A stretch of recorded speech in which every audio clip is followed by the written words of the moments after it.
There was one time when I was playing Australian rules football that I broke my leg so badly that it required 2.5 hours of surgery, a metal rod, a skin graft, and then 9 days in hospital. When I was on the brink of heading home after this ordeal, a doctor appeared in my room next to my bed just to check over my wound before being released. I had never seen this doctor before and didn't see him again after this very brief interaction.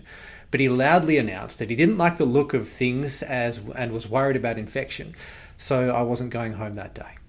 Another night in hospital was required. And in the grand scheme of things, one night in hospital is nothing. And I don't even remember what that extra night felt like now. But at the time, it was the worst thing in the world. I just wanted to be home, and it seemed to be so far from my reach in that moment. Now, sometimes we can feel like we are so far from where we want to be, like we're trapped in a never-ending loop, keeping ourselves from living our real life.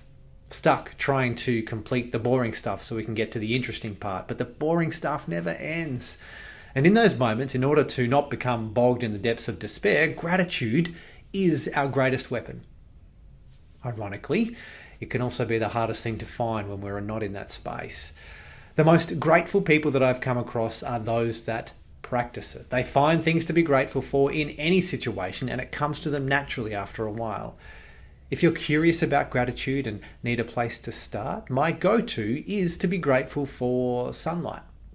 Sounds a bit simple, but it's one of the foundations of life, and it doesn't come with baggage or opinions. It shines on the deserving and the undeserving, the good and the bad, the happy and the sad. It does not discriminate.